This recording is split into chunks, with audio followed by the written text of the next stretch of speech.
Hi ಸ್ನೇಹಿತರೆ, ಶ್ರಾವಣ ಮಾಸದಲ್ಲಿ ಬರುವ ನೆಚ್ಚಿನ ಹಬ್ಬವಾದ ವರಮಹಾಲಕ್ಷ್ಮಿ ಹಬ್ಬಕ್ಕೆ ದಿನಗಣನೆ ಶುರುವಾಗಿದೆ.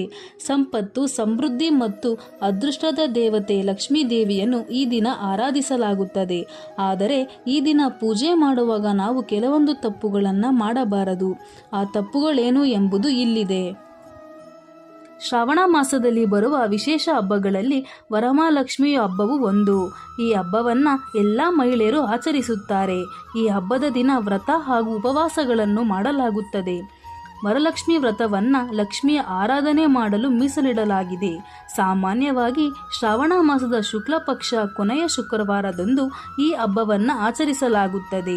ಈ ಹಬ್ಬವನ್ನು ಹೆಚ್ಚಾಗಿ ಮುತ್ತೈದೆಯರು ಆಚರಿಸಲಾಗುತ್ತದೆ. ಹಬ್ಬವನ್ನು ಶ್ರಾವಣ ಮಾಸದಲ್ಲಿ ಆಗಸ್ಟ್ ಶುಕ್ಲ ಪಕ್ಷ ಶುಕ್ರವಾರದಂದು ಆಚರಿಸಲಾಗುತ್ತದೆ.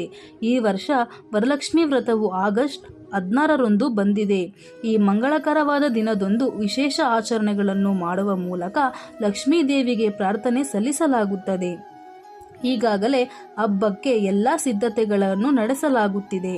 ಈ ದಿನ ಮಹಿಳೆಯರು ಕಳಶವನ್ನು ಸ್ಥಾಪಿಸಿ ವಿಶೇಷ ಪೂಜೆಗಳನ್ನು ಮಾಡಲಾಗುತ್ತದೆ.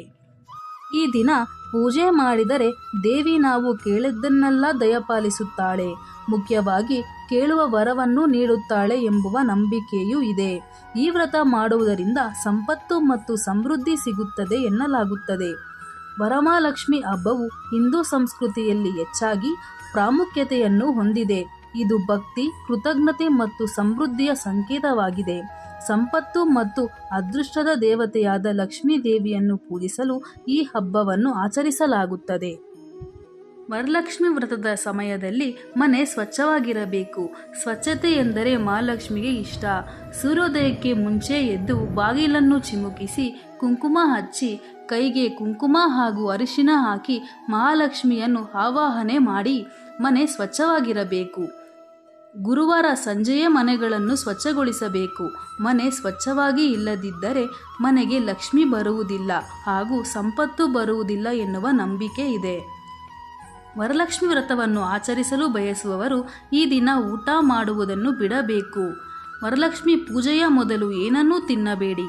ವರಲಕ್ಷ್ಮಿ ಪೂಜೆಯನ್ನು ಮಾಡಿ ಲಕ್ಷ್ಮಿಗೆ ಆರತಿ ಮಾಡಿ ಕುಟುಂಬ ಮತ್ತು ಸ್ನೇಹಿತರಿಗೆ ಪ್ರಸಾದವನ್ನು ವಿತರಿಸಿ. ರಾತ್ರಿ ವರಲಕ್ಷ್ಮಿಗೆ ಆರತಿ ಅರ್ಚನೆ ಮಾಡಿದ ನಂತರ ಹಣ್ಣುಗಳನ್ನು ತಿನ್ನಬಹುದು. ಆರೋಗ್ಯ ಸಮಸ್ಯೆ ಇದ್ದರೆ ಫಲಹಾರವನ್ನು ಸೇವಿಸಿ. ಈ ದಿನ ಪೂಜೆ ಮಾಡುವ ವಿಧಾನ. ಈ ದಿನದಂದು ಮಹಿಳೆಯರು ಬೇಗನೆ ಎದ್ದು ಸ್ನಾನ ಮಾಡಿ ಉಪವಾಸವನ್ನು ಆರಂಭ ಮಾಡಬೇಕು.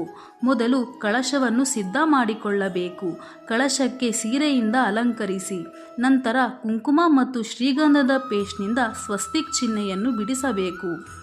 ಮುಖ್ಯವಾಗಿ ಕಳಶದ ಪಾತ್ರೆಯಲ್ಲಿ ಅಕ್ಕಿ ಅಥವಾ ನೀರು, ನಾಣ್ಯಗಳು, 5 ವಿಧದ ಎಲೆಗಳು ಮತ್ತು ವಿಳೆದೆಲೆಗಳಿಂದ ತುಂಬಿಸಬೇಕು. ಕೊನೆಗೆ ಕಳಶದ ಮೇಲೆ ಮಾವಿನ ಎಲೆಗಳನ್ನು ಇಡಬೇಕು. ನಂತರ ತೆಂಗಿನಕಾಯಿಗೆ ಅರಿಶಿನ ಹಚ್ಚಿ ಇಡಬೇಕು. ಲಕ್ಷ್ಮೀ ಪೂಜೆಗೂ ಮುನ್ನ ಗಣೇಶನನ್ನು ಪೂಜೆಯನ್ನು ಮಾಡಬೇಕು.